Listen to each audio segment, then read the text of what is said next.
Acceso? Good morning, everybody. So I'm very glad to introduce Martin Koerber, head of the audiovisual heritage at the Deutsche Kinemathek.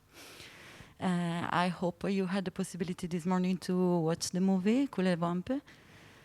And if not, you can see it on Monday at the Arena del Sole at 2:30, Monday 26th.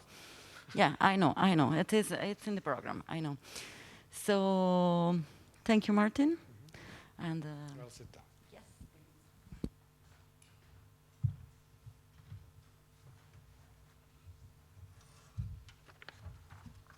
Yeah, the timing is kind of tight, so I think the people who are actually in the screening this morning can't be here, unfortunately. They're still watching the last minutes of the film right now, I'm afraid.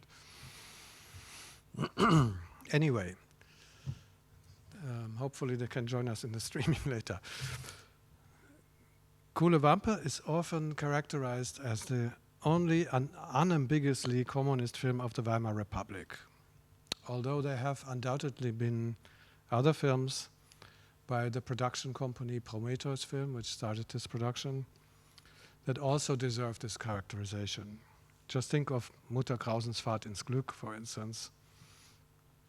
And along with other media companies, Prometheus Film belonged to the large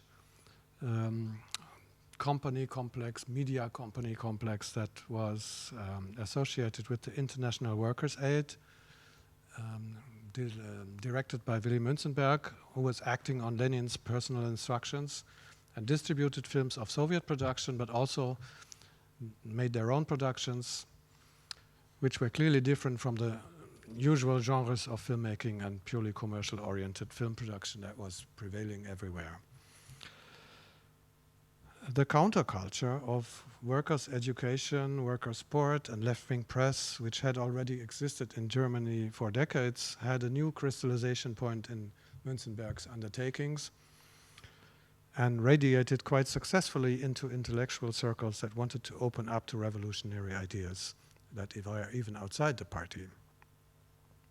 There was some kind of revolutionary chic, of course, also in the Weimar times. Münzenberg's media worked offensively with new, artistically sophisticated forms of communication. One only has to think of John Hartfield's covers for the Internationale Arbeiterzeitung that are legendary in their satirical access. You probably have all seen this montage of Hitler being fed gold coins in the back from industrialists and talking at the same time, and there is an X-ray of his body, or obviously not his body, but some body, where these gold coins are processed, and then the title line reads, "He's fed gold," and he reads and he talks garbage. Kuhle Wampe, with its pronounced avant-garde formal language, is similar in this approach, alternating between quasi-documentary sequences with play scenes, which in occasionally extremely abbreviated dialogue are committed to the gesture of pointing, as you might say, that not only refers to Brecht's didactic plays, but seems to spring from them, actually. No wonder, because the director of the film, Zlatan Dudow, and Brecht met and came to appreciate each other while working on some of Brecht's didactic plays. They were also able to win over Ernst Ottwald as another scriptwriter, whose novel they know what they are doing about the justice system in Germany, or the corruption of the justice system in Germany, proved him to be an intimate connoisseur of the structural violence of the justice system against the underclass, which had by no means been overcome by the Weimar Republic or the Weimar Constitution. In Kuhle Wampe, the almost automatic processing of social hardship by judicial officials described in this novel is taken up again in grotesque short sequences or scenes when it is about the Bönicke family being evicted from their flat, which the main character Annie tries to avert in an equally breathless and hopeless run from authority to authority. Another important partner was the composer Hans Eisler.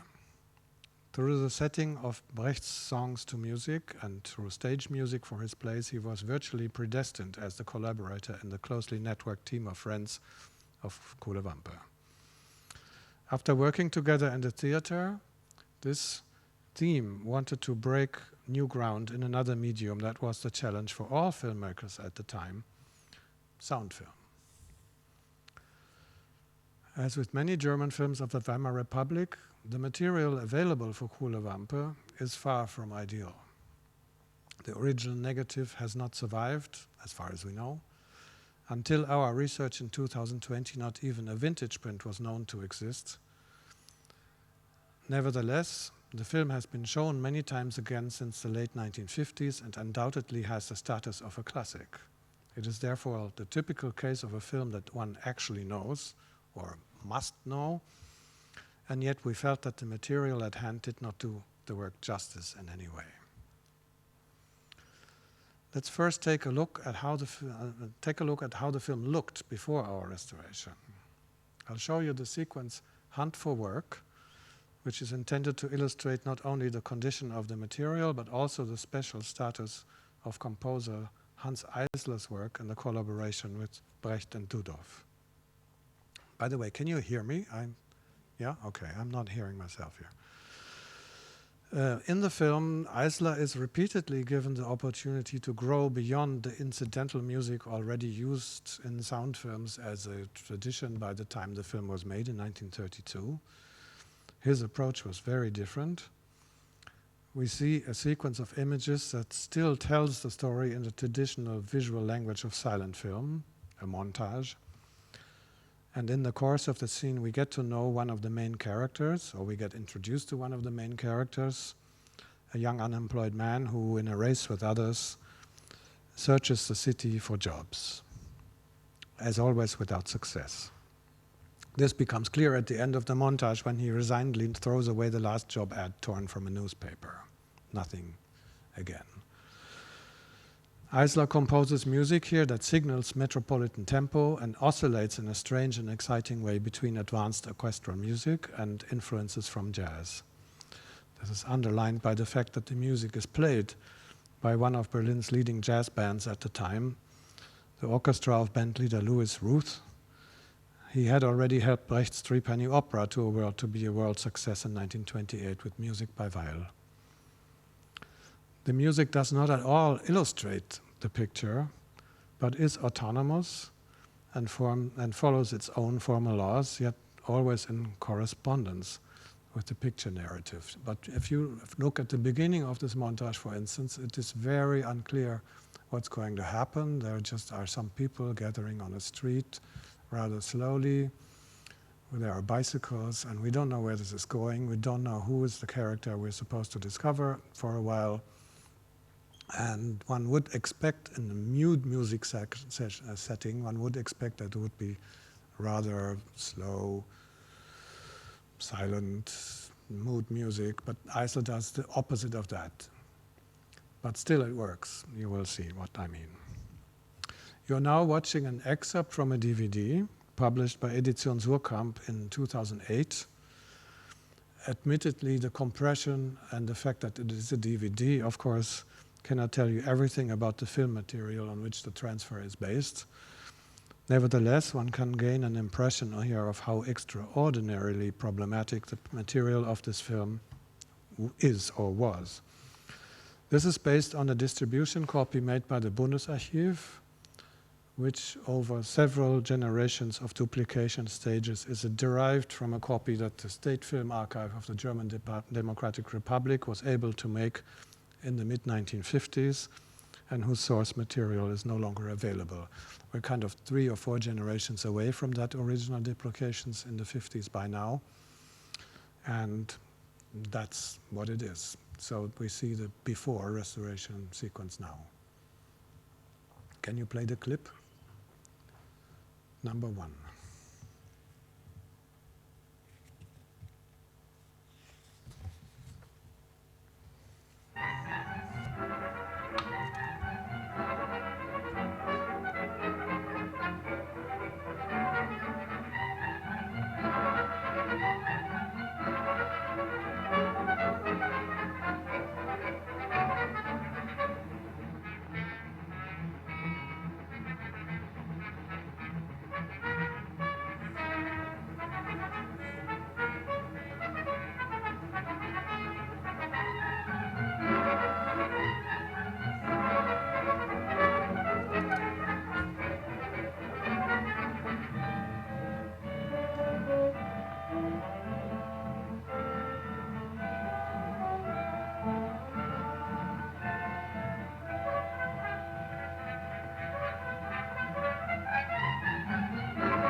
That's that.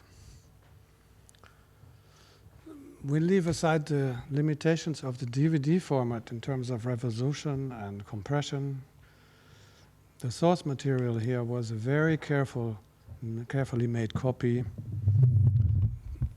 thank you, that the Bundesarchiv had made on Eastman duplicate positive 5366 to reduce contrast, to fight the duplication buildup. Nevertheless, one can see clear deficiencies in the representation of details. For example, there's hardly any detail visible in the actor's clothing. There are hardly any skin tones, but rather pale two-dimensional faces. There is some mechanical damage that can also be seen because a lot of scratches and dirt had already been inscribed into the previous duplication generations and could no longer be removed by measures such as physical cleaning or wetgate. I always thought it was a misfortune that this important film looks the way it does. A film about which our beloved late friend Peter van Baak had very rightly written, quote, "It is a unique monument to the other Germany with great emotions and the intelligence of razor-sharp dialogue." But why does it look like that? You have to do a bit of archaeology to find out. In Germany, the film was considered lost until Zlatan Dudov managed to have a copy sent from the Kinemathek Française to the GDR, or to East Berlin, in 1955, where he had lived and worked since the late 40s. The film, which could only be shown for the first time in Berlin at the end of May 1932, after great difficulties with the censors, was banned again as early as March 1933 after the beginning of the Nazi dictatorship. Dudov had managed to take one or perhaps more copies of the film with him when he emigrated from Germany in the spring of 1933, and through the confiscation of his papers by the French police that are now at the Bibliothèque Nationale in Paris, we are informed of his efforts to exploit the film in France. Before the arrival of the German occupation forces in 1940, he was able to escape to Switzerland and gave Lotte Eisner a copy of Kuhle Wampe for the Kinemathek Française, which she made accessible to him again in 1955 by sending it to East Berlin. The State Film Archive of the GDR duplicated the film, and Progress Film Distribution released it in the GDR in 1958. And it came regularly, finally, into the German cinemas, at least in East Germany. Later, duplicates spread from the GDR all over the globe to other film archives and to other film distributors, and the film enjoyed a second international career in film art cinemas and through distribution by left-wing film distributors. Unfortunately, it's no longer possible to find out where the surviving nitrate copy that made the rescreening of Kuhle Wampe possible has remained. It apparently did not stay in Berlin, and in France too, only materials based on the recopying of the GDR can be found today. By asking the film archives associated in FIAF in 2019-20, we succeeded in finding a copy from 1932 in the archives of the British Film Institute, albeit somewhat damaged. And we also found further material in the Kinemathek Suisse. They have the archive of Präsenzfilm, which was the company that took over the production at the end when Prometheus went bankrupt. Lazar Wexler financed the finalization of the film, and therefore they had something which then was deposited because it was nitrate in Lausanne. Unfortunately, all those versions only correspond to the shortened version released in Germany after censorship.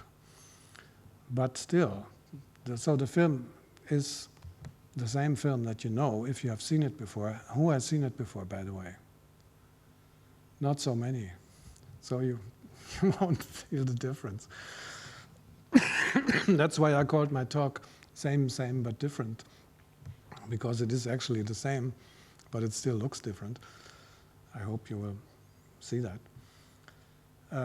There is an incredible increase in picture and sound quality after what the digitization could do. But there is also a lot of damage in the film, which we did not correct because it cannot be corrected, or it cannot be corrected responsibly without creating digital artifacts, which you do also not want.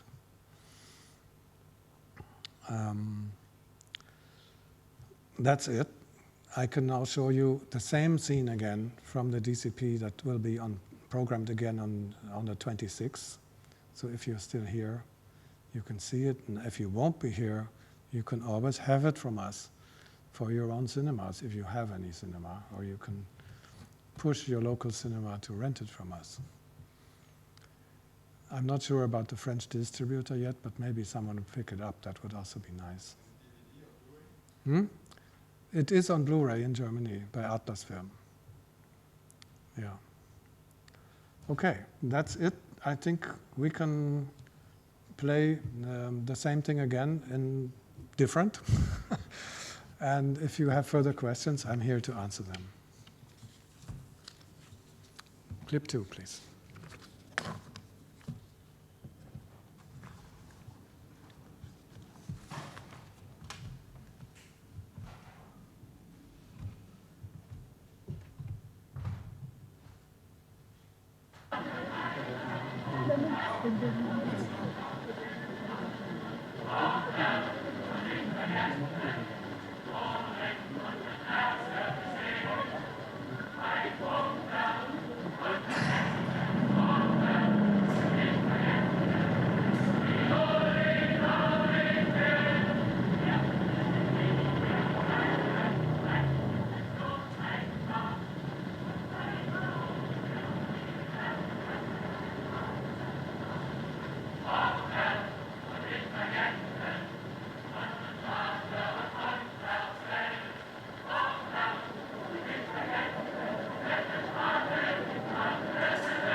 Okay. We have another 5 minutes, I think, so it's up to you. You want to ask something about it? Yeah? I have a question which concerns the upward tilt just at the end when they go into the backyard. Yeah. Because in the old copy, the one I viewed before, it looks as if there's a cut. And now it looks as if it's continuous shot. Yeah. Can you tell me which one it is and whether it's a fake, a cheap cut maybe, or whether it's continuous? No, I mean, there is obviously frames missing in the film, and in the old copy. I mean, the really old copy, which seems to no longer exist, that was duplicated. That was the only material they had, and there are cuts here and there, or breaks. And as good as we could, we filled that up. Or in this particular copy, which is now what you've seen is mostly coming from the BFI, there is not a break in that sequence, so we're lucky. And therefore, sometimes you have continuation of movement when there were breaks before. On the other hand, there's a lot of breaks here and there that have to do with the censorship cuts that are just still there. It's at the beginning of the film. The film starts rather awkwardly with a cut right into the music. The music doesn't really start, but the titles come and then bang, in the middle of a sound. The music begins, and that was always so.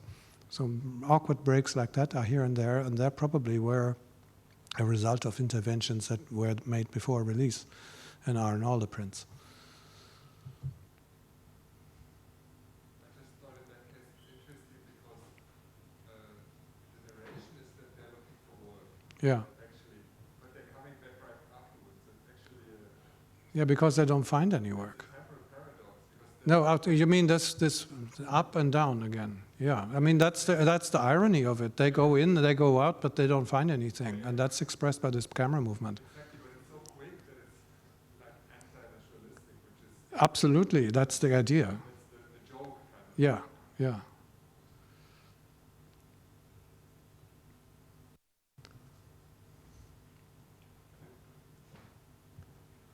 I have more questions if no one else. Yeah, there is another one.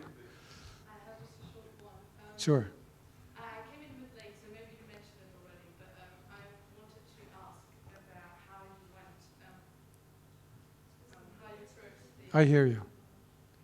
how you approached the sound restoration of this film, because there are very lot of high-pitched sounds Yeah, and quite an early sound cuts. I wanted yeah. to ask you. Yeah, it is obviously, the sound is not fantastic. It is a variable density track, which is on a damaged print, or on several damaged prints that we could use. And then there is a limit to what you can do. It is high-pitched. I think it is, especially in the sequence, of course, it's very aggressively pitched, but that is intentional in the recording, plus the limitations of the recording process at the time, of course. There are other scenes which are now surprisingly quiet. The scene that follows immediately is, if you know the film, it is the sequence in the workers' apartment where they argue over the soup, and then the guy that we have just met kills himself. And that is a scene that is completely quiet, and I also almost thought that it was silent, except for the ticking of his watch when he takes it off before he jumps out of the window. And now with the original print being available that we could scan carefully, we hear that the scene is not recorded silent, but it is actual silence that was recorded, because you hear the movements of the camera crew in the room. There is movement with the camera in this scene, and they move on the wooden floor or whatever it is, and you hear that there's something going on, and then the camera moves according to the sounds. And that was a big surprise that this came up. Before, that was just hidden in the kind of carpet of noise that was there from all this duplication. And also all the filtering. It's not only duplication in the previous prints, but the prints that you have from the old duplications, of course, they were trying to improve them all the time when it was re-recorded by filtering out the carpets of noise under the sound and over the sound, and therefore you have a very, very small band of maybe between 8 and 12 kilo, or even lower. I mean, between like 2 and 4 or maybe 6 kilohertz, where actually something is happening, and the rest is filtered away through magnetic and then recorded back to a modern sound negative. And we have a lot more now. As you heard in the music, I mean, the music is high-pitched, but still there is a lot of other things going on, and we have a wider band of frequencies now, which is lovely because all the things that come out in the orchestration are now much better. And in the scenes where there's no music or nothing else going on, or no environmental noise from a street or something, the dialogues are very present. And even the room in which it was recorded, as I said, is very present. And that's kind of interesting because it reveals how it was made. And we didn't filter that, of course, because we thought it's interesting to hear for those who want to hear these things. Yeah. Yeah, I think it's very interesting. This still doesn't work. I hear you though. Okay, you hear me. I try to speak up so everyone can hear me. You will be streamed somehow. I have a question actually concerning the pre-production and production of the film, and I came in late because I saw the other screening. At the beginning of the screening, you mentioned that, of course, it's a collaborative work, and Brecht directed some of the scenes, I guess, in the sense of actors' work, Yeah. less than camera, which is obviously probably more Dudov's work.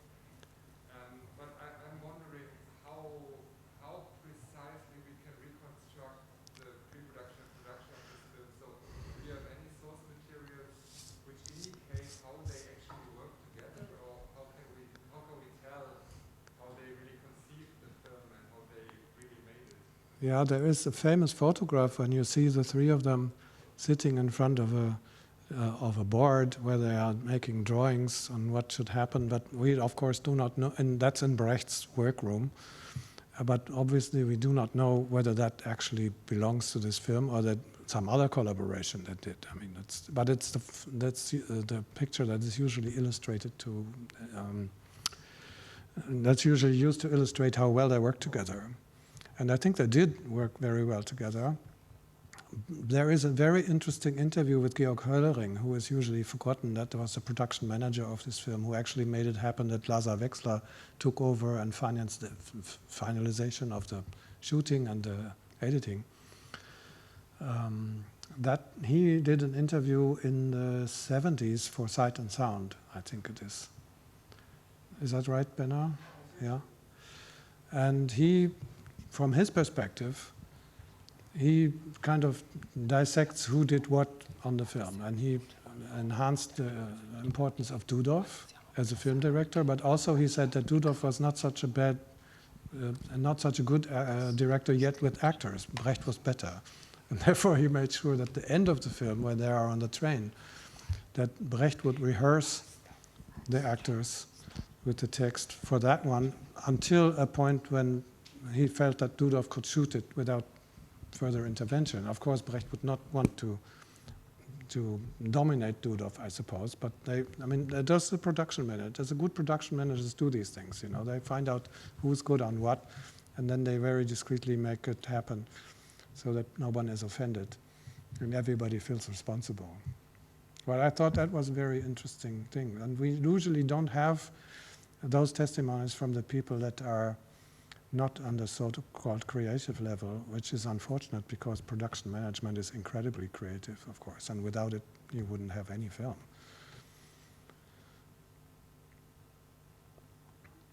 Anybody else?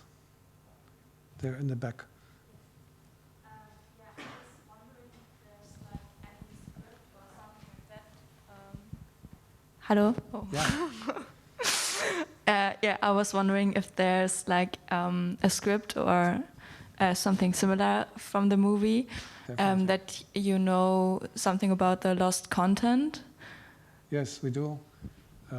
This is all very well documented already since the 1960s in the GDR. There is a fantastic study published, which was also published in Surkamp in West Germany later, by Gersh and who's the other one? I forget it. Hecht. Yeah, Werner Hecht and Wolfgang Gersh made a film protocol, which kind of gives you the film as run down by now, and all the censorship debate, all the documents from the censorship authorities, which very clearly point out what was there and what was objectionable and why it had to be cut. And also the debate about it in the press and in the speeches by Rudolf Arnheim and other celebrities, or now there are celebrities, who protested against the censorship of this film, which in the end led to also, again, Hollering comes in because he recounted in this interview that they made some very clever interventions into the copy, who took out the things that the censors had objected to and pointed out in their verdict. And so they just literally took out only those moments in the film, and then there was nothing to object to anymore. But they don't harm the structure of the film at all. You completely understand what's going on. One of the controversial things, of course, was the abortion issue. Annie and Fritz discussed whether they should abort this baby that they obviously made when they were in the woods. And I think it becomes pretty clear that she doesn't want to have this baby under the circumstances, and that her friends collect money for her to do this abortion. But it's not mentioned in the dialogue very clearly anymore. She just says, I don't want to go there because it's too dirty or something. But from the context of the film, it's completely clear what's going on. And there are other small things that they just very cleverly cut out so that the censorship remarks would be fulfilled, and then the censors had to give in to the protest and said, okay, if that is out, we'll let it pass. But it doesn't harm the film at all. And actually, it is perhaps even better if things are not outspokenly transmitted, but they're transmitted by context and montage and whatever, but ellipsen. You know? So it is too bad we don't have the full film it was originally conceived, but actually the censorship perhaps helped to make it artistically more worthwhile. And if you read Brecht's text about it, which is also in this book, he very ironically said that the censors understood the film much better than all these good-willing film critics.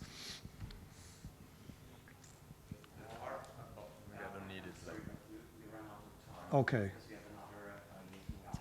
Yeah, okay, I'll stop here and we can discuss outside if you want more. Sure.